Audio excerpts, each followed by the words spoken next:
I was raised into a hunting family, and we were taught safely how to hunt. Plus, we were taught how to properly raise white-tailed deer.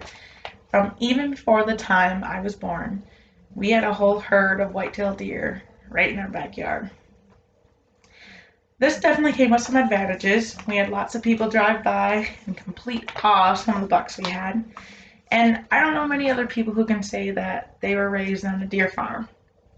And of course, there were disadvantages, and the hardest one was probably uh, finding ways to prevent the spread of diseases.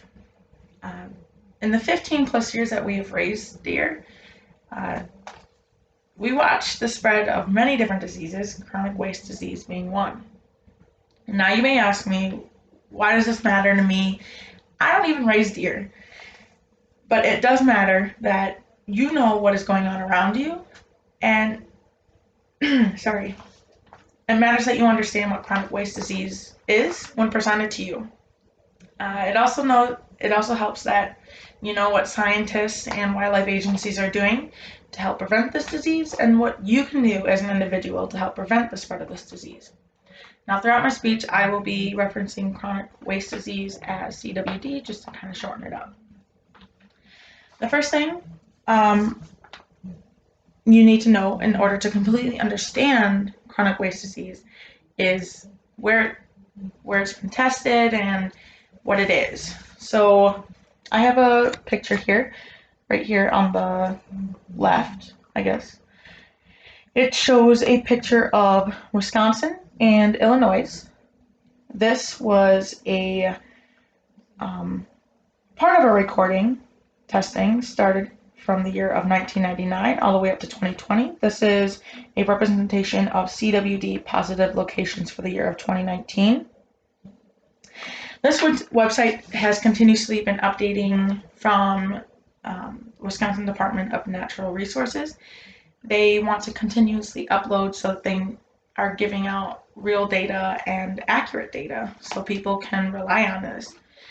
Another picture I have right here on the right is a picture of the United States.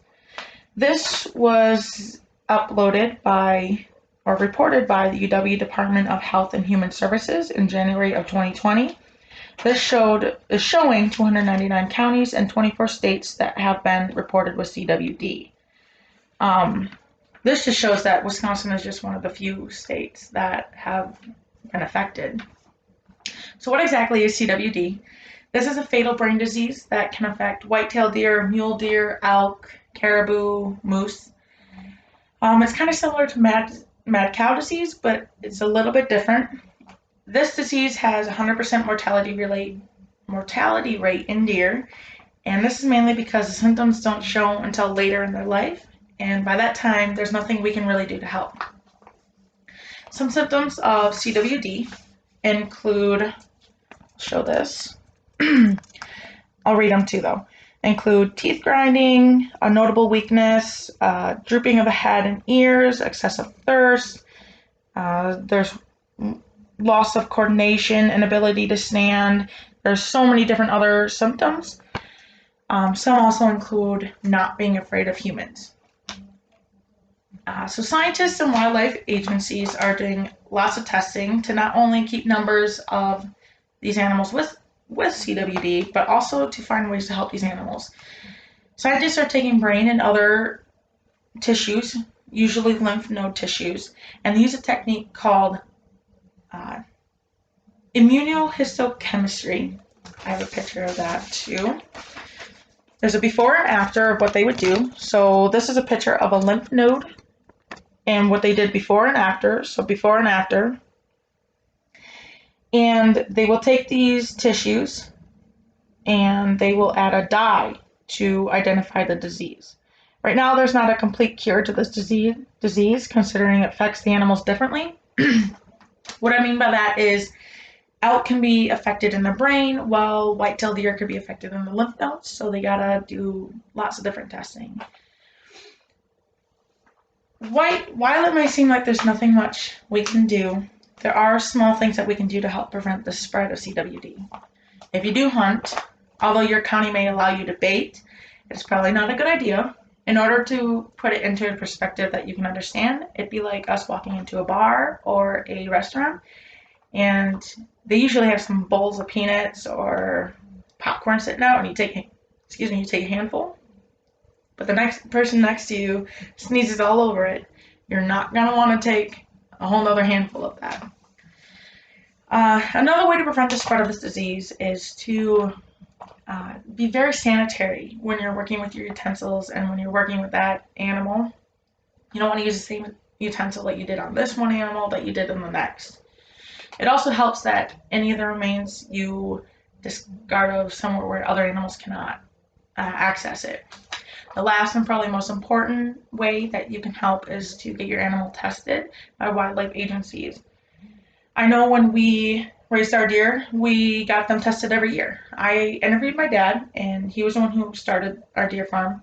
He mentioned that the vet would come and safely get the test sample that he needed, and shortly after he would contact us, relieving us of any worries we would have. So the best way to do this is to go to a check station, and they will take your animal and they will do all the work, and they will give you back your animal, but they will call you within a week or so, or a few days, and they give you results, and it's completely your choice what you want to do with the animal after that. And you don't have to worry because it doesn't spread to humans. At least they haven't had any cases yet. Throughout my years of hunting and raising white-tailed deer, I may not have encountered many interactions with chronic waste disease, but I know it's still a problem that occurs in many different states. I have covered what CWD is, what testing is being done, and I have given ways to prevent the spread of this disease. I hope this inspires you, whether you hunt or not, or possibly are raising a pack of elk in your backyard. I hope you understand the importance of understanding chronic waste disease. Thank you.